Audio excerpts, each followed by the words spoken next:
অনেক সময় পটল পেকে গেলে আমরা ফেলে দিই, কিন্তু পাকা পটল দিয়ে দুর্দান্ত স্বাদের একটি রেসিপি আপনারা বানিয়ে ফেলতে পারেন।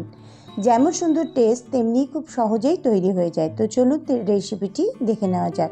এর জন্য আমি পেকে যাওয়া পটল নিয়ে নিয়েছি 500 গ্রাম মতো। পটলগুলোর বীজ ছাড়িয়ে ফেলে দিয়েছি। আপনারা চাইলে বীজ সহ পেস্ট করতে পারেন। আমি এটাকে এখন পেস্ট করে নেব। আমি বীজগুলোকে এভাবে ফেলে দিয়েছি। এটা আমাদের বাড়িতে কেউ খেতে পছন্দ করে না, এই কারণে আমি এটাকে বাদ দিয়ে বানাচ্ছি। আপনারা চাইলে বীজ সহ বানাতে পারেন। এরপর পটলগুলোকে টুকরো টুকরো করে নিয়েছি, যাতে মিক্সার গ্রাইন্ডারে পেস্ট করতে সুবিধা হয়। এখন আমি মিক্সার গ্রাইন্ডারের মধ্যে এটাকে নিয়ে নিয়েছি। অল্প পরিমাণে একটু জল দিয়েছি আর কিছু কাঁচা লঙ্কা দিয়ে এটার একটা ফাইন পেস্ট বানিয়ে নেব। এখন এটা ফাইন পেস্ট বানিয়ে রেখে দিলাম। আর কড়াইয়ের মধ্যে সর্ষের তেল দিয়ে দিচ্ছি আমি 2 টেবিল স্পুন মতো। সর্ষের তেলটা ভালো মতো গরম হয়ে গেলে আমি এখানে দিয়ে দেবো কালো জিরে হাফ টিস্পুন। কালো জিরের স্বাদটা এই রেসিপিটাতে অসাধারণ লাগে, খুবই টেস্টি হয়। আর দিয়ে দেবো আমি কিছুটা কুচনো কাঁচা লঙ্কা।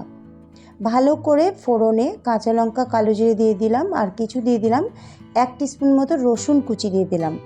খুব ভালো করে ফোড়নটাকে ভেজে নেব, রসুনের কাঁচা গন্ধটা যাতে চলে যায়। এরপর আমি দিয়ে দেবো একটা বড় সাইজের পেঁয়াজ, আমি মিহি করে কেটে নিয়েছি। মিহি করে কেটে নিয়ে ভালো করে পেঁয়াজটা কিন্তু ভেজে নিতে হবে। পেঁয়াজটা যখন লাল লাল মতো হয়ে আসবে, সেই পর্যায়ে আমি পটল কাঁচা লঙ্কা এগুলো যেটা বেটে রাখলাম মিক্সিতে, সেটাকে দিয়ে দিলাম। খুব অল্প পরিমাণে জল, যেটা মিক্সি ধুয়ে দেব সেইটুকুই আমি এখানে ব্যবহার করেছি। এইবার এই পুরো ব্যাপারটাকে নাড়াচাড়া করে মিশিয়ে ভালো করে কুক হতে দিতে হবে অন্তত 5 থেকে 6 মিনিট পর্যন্ত। খুব ভালো করে মিশিয়ে নেওয়ার পর আমি এর মধ্যে দিয়ে দেবো স্বাদ অনুযায়ী লবণ। এর মধ্যে কিন্তু চিনিরও ব্যবহার করতে হবে, খুব অল্প পরিমাণে। যেহেতু পাকা পটল একটু মিষ্টি হয়, সেই জন্য খুব অল্প পরিমাণে চিনি দেব। এখন আমি দিয়ে দিচ্ছি ভাজা মশলা। এখানে রয়েছে যেটা 5 ফোড়ন, জিরে, ধনে এই সমস্ত দিয়ে আমি ভাজা মশলা তৈরি করেছিলাম সেটা।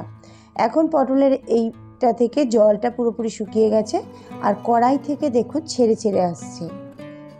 এই পর্যায় পর্যন্ত এটাকে বানিয়ে নেওয়ার পর আমি দিয়ে দেবো অল্প পরিমাণে একটু স্বাদের ব্যালেন্সের জন্য চিনি। এই চিনিটাতে মিষ্টি হয়ে যাবে না, কিন্তু একটা ব্যালেন্স আসবে, নুন কটা ভাবটা এর মধ্যে আর থাকবে না। এরপর আমি সুন্দর একটা ফ্লেভারের জন্য দিয়ে দেবো কুচিয়ে নেওয়া ধনেপাতা।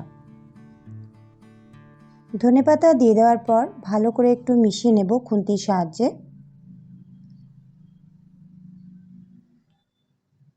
এবার একটা সার্ভিং প্লেটের মধ্যে আমি এটাকে সার্ভ করে নিচ্ছি। গরম গরম ভাত দিয়ে তো বটেই, এছাড়াও আপনারা রুটি দিয়েও এটাকে ট্রাই করতে পারেন। যেহেতু এটা পটল দিয়ে তৈরি, সেহেতু রুটি দিয়েও আপনারা এটা রাতের ডিনারে সার্ভ করতে পারেন। আর গরম ভাত দিয়ে কিন্তু খুব সুন্দর খেতে লাগে। আপনারা অবশ্যই, আপনাদের কাছে অনুরোধ রইল বানিয়ে খাওয়ার।